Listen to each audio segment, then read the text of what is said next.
Hi there, this is Manny with Classic Auto Repair, doing an inspection for oil leak on the bottom of this Ford Fairlane. Let's take a look at what we have here. I'm just going to go ahead and do a quick visual inspection on the bottom of the car while I'm down here, looking at the frame rails for any damage or rust or corrosion that might affect the safety of the vehicle. Looking good. This is a good solid frame on this car, and this convertible. And it's looking pretty good on the frame. I don't see any severe impact collision damage or rust corrosion that's causing any issues here. Let's check out this exhaust, see if it makes any noise. Not too bad. Yeah, a little bit of a rattle. Might hear it going down the road, but for the most part, yeah, except for that one right there.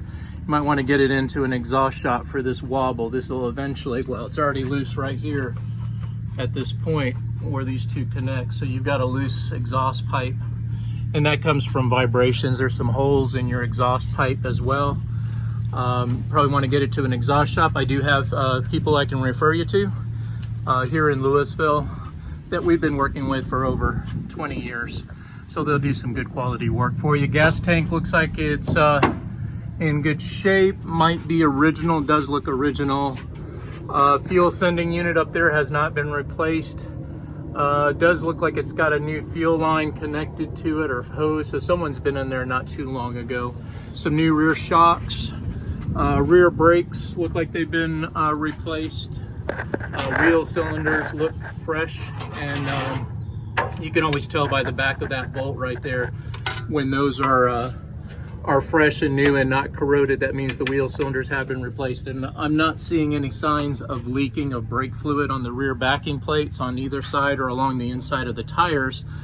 So that means the brakes are in good shape. I do hear a squeal, but probably needs to be driven. Like I said, I don't see any problems with the way it stops. Let's see, not sure what this is. But it's definitely been added on. It looks like some kind of a fuel line. Someone put a plastic fuel line there. I don't like how it hangs down, but it's not more than just, like I said, you don't really want anything hanging below the car, and it's right on the edge. See how that tube should be up higher? That maybe just by pulling on this cable, I can get this thing to move in. Yeah, I can. So we're just gonna slide this whole thing back and make up that gap. Get it up higher so it's not going to be a safety issue on the vehicle. Okay, good. That looks good now. All right, so moving on. Emergency brake system looks like it's in place. Drive shaft rear end, got a little bit of a leak on the rear pinion seal, which is right here. Could be also in the main connector. We don't do those, so you have to find another shop to do that if you want to fix it. It's not a big drip at all. This is rear end oil is very thick, like syrup. So you're not going to have a lot of dripping out of this. Just maybe occasion one drip will come down on the driveway. Where your significant leak is up towards the front. As we get up to the transmission and the engine connection, right here, you have a crankshaft seal, and it goes obviously on the crankshaft and connects to the bearing caps and onto the motor. And what's happening is that seal is leaking and is creating the drips, the oil drips you see on the carport and the floor. And this is not terrible, but very expensive to repair. You'll have to pull the motor and the transmission to get access to that seal. Normally it's done when an engine is overhauled. So unfortunately, this is not going to be a repairable item here at our shop. And if you did want it fixed, you're going to have to take it to an engine shop that can pull your motor or your tranny and get that out of there so that you can get that seal replaced. Again, I would recommend just doing it when the motor's rebuilt at that time, because it is a very cost prohibitive repair. Your starter looks good and fresh. Don't see any real issues there. Let me see if there's any other leaks I can detect. Possibly intake manifold or something up there might be dripping just a little bit, but I don't see much up there as well.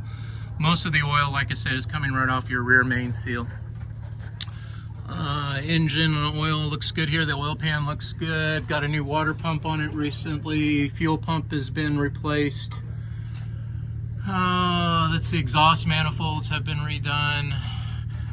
Engine mounts, got a little bit of a tear on one of those engine mounts there. It's surprising because that looks like a new one, but it does, you can see the separation from the plate there.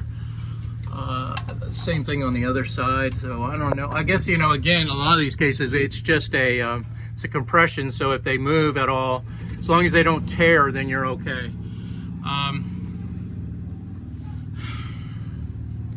Suspension, okay, looking at your ball joints and your suspension, everything looks okay. I don't see, looks like the front brake hoses have been replaced. The sway bar links are fresh and new, and like I said, the drag link looks like it's in pretty good shape. Looks like it's got grease in it.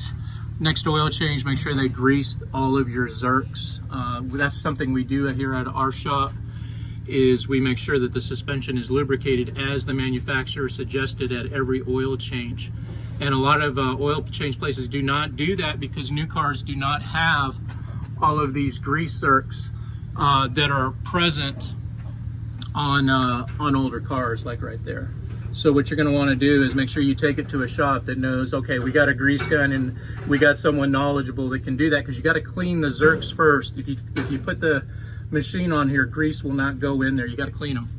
Shocks look new in the front as well. Brakes, like I said, look fresh. Don't see any leaks on either tire on the front as well.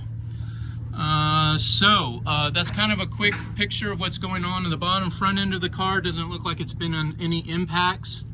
I do recommend getting a battery hold down for your battery. I noticed that today, that there's no strap on it, so the battery's just floating around in there.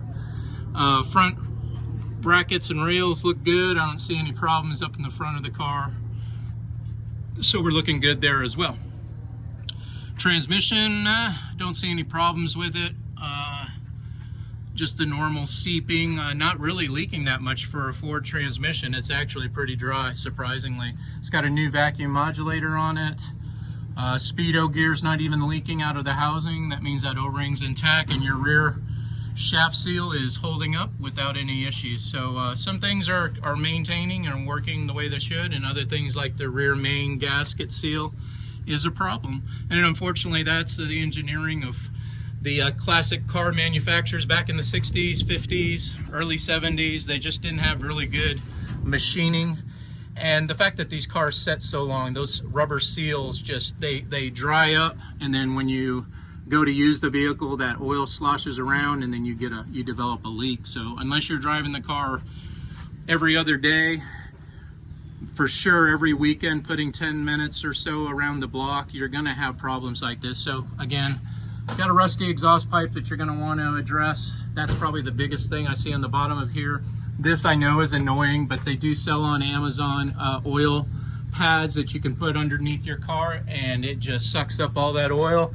You'll never know it's there unless you step on it, and hopefully you won't do that. All right, this is Manny with Classic Auto Repair. Hope you enjoyed watching. I'll talk to you later. Bye.